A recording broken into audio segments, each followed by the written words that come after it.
Hey everyone, welcome to our deep dive on emotional intelligence for leaders. We're going to be diving into Margaret Haffenden's Emotional Intelligence for Leaders.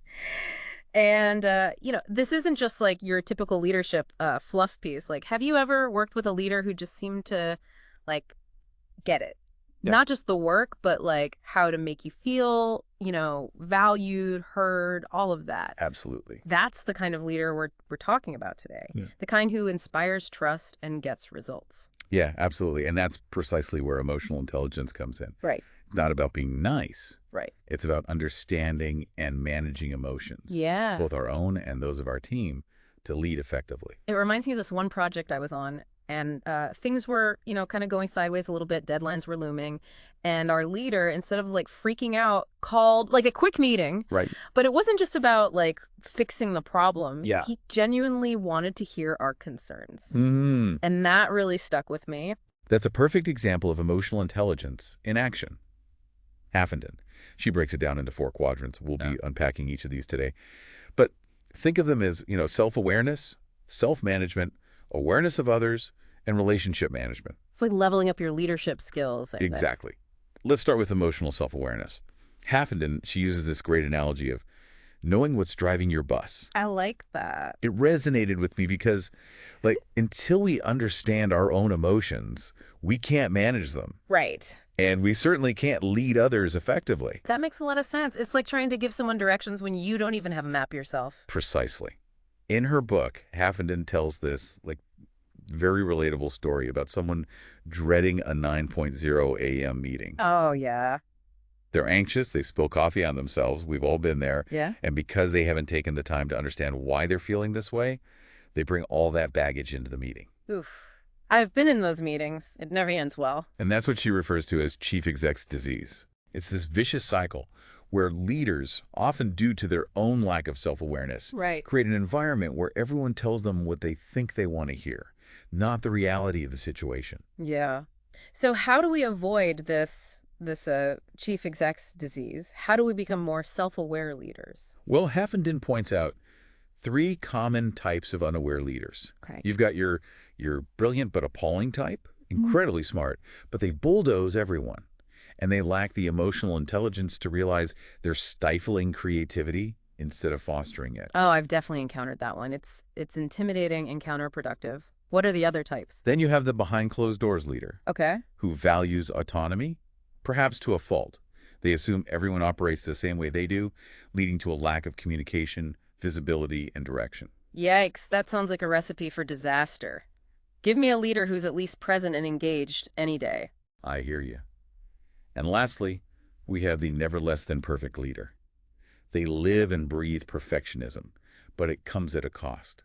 They micromanage, interfere, and drive everyone, including themselves, crazy because nothing is ever good enough. Oh, I can feel the tension just thinking about it.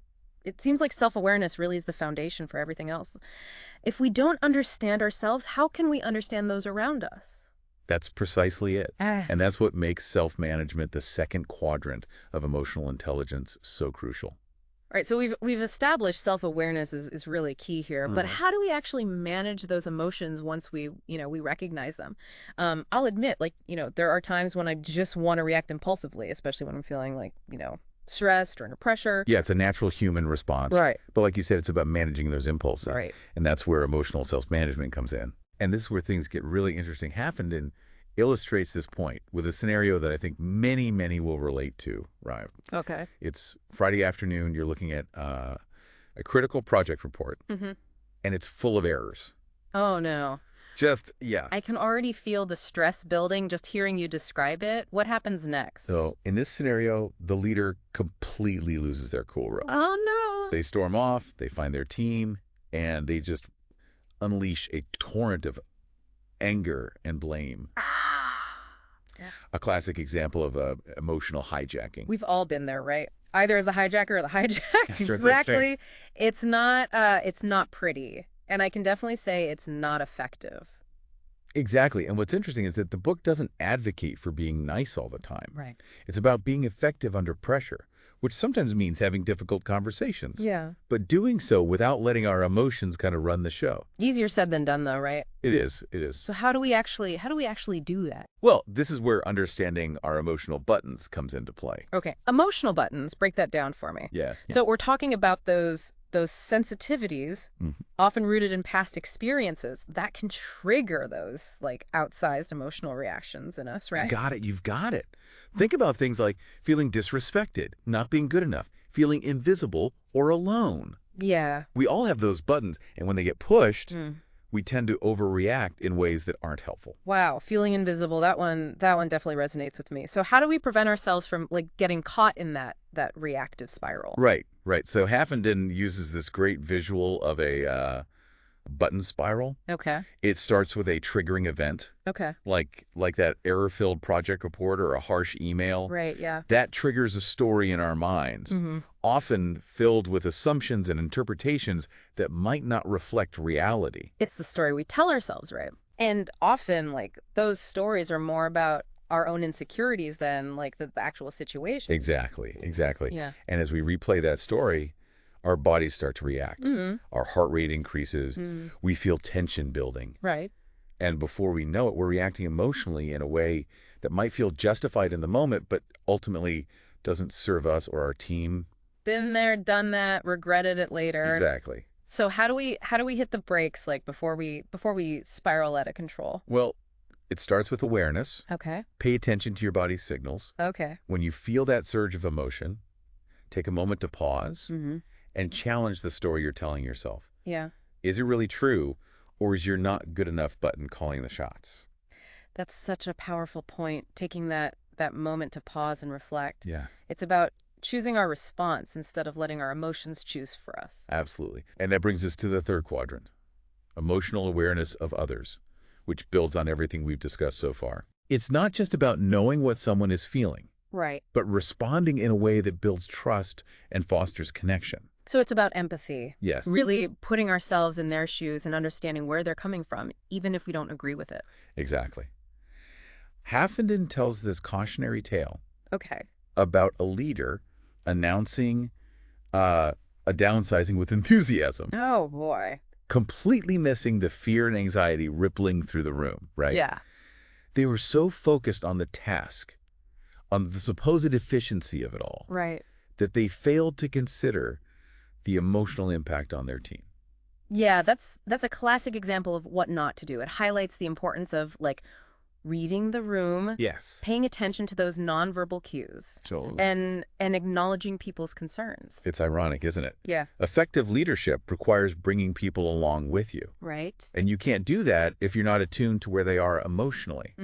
Imagine if that same leader had paused, Right. acknowledged the fear and uncertainty, and validated those feelings as understandable. It Yeah. would have made a world of difference. It's about delivering those like tough messages, but in a way that shows respect and Yeah. understanding, which ultimately builds trust, Exa- even in those challenging times. Yeah. This seamlessly takes us to the final quadrant, relationship management. It seems like everything we've been discussing so far, self-awareness, self-management, awareness of others, all of it feeds into how we build and nurture relationships as leaders. You're spot on. It's like that saying, people don't care how much you know until they know how much you care. But how do we as leaders actually like put relationship management into practice? Well, Haffenden shares a simple but powerful example. Imagine needing to assemble a team, right, for a new project. You'd think people would be eager to jump on board, right? Makes sense. Who wouldn't want to be part of something new and exciting? You'd think so. But in this story, the leader struggles to find anyone willing to join their team. Why? Because they had never prioritized building relationships with their colleagues. Oh. They hadn't invested time in, like, networking or connecting with people beyond their immediate circle. Yeah. So when they needed support, they had nothing to draw upon. It's like they missed out on making those essential connections. Yeah. They didn't like have those relationships in their back pocket when they really needed them. Exactly, exactly. Yeah. Haffenden refers to this as managing our emotional bank accounts. Think of Yeah. it like a real bank account. Okay. Every interaction is either a deposit or the withdrawal. Okay, I love a good analogy. So how do these emotional bank accounts work in a leadership context? It's all about building trust, Right. right? Each Yeah. positive interaction, showing respect, acting with integrity, following through on commitments makes a deposit. But negative behaviors, Right. like breaking promises or acting disrespectfully, those are withdrawals. Yeah, I think we've all experienced those leaders who are constantly making withdrawals, like without realizing the impact it has. Right. And then they wonder why their team is like disengaged or why no one seems to like trust them. It's a recipe for disaster. Right. Think about it. When you have a high balance in those emotional bank accounts, people are more likely to give you the benefit of the doubt, right? Hmm. They'll forgive mistakes. They'll go the extra mile for you. Yeah. But if you're constantly overdrawing your account, Yeah. well, you'll find yourself facing resistance, negativity, and a lack of engagement. So how can we as leaders make sure we're making those regular deposits? It's about being intentional. Okay.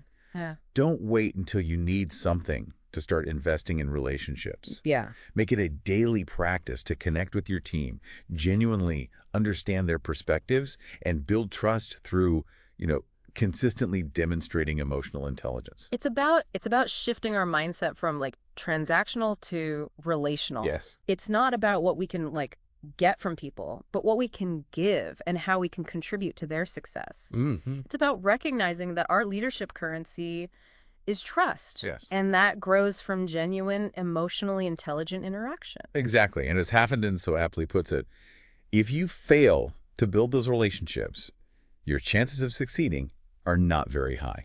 So here's a final thought for our listeners to ponder as we wrap up this deep dive. Okay. What if, instead of waiting for a problem to arise, we made it a daily practice to invest in those emotional bank accounts?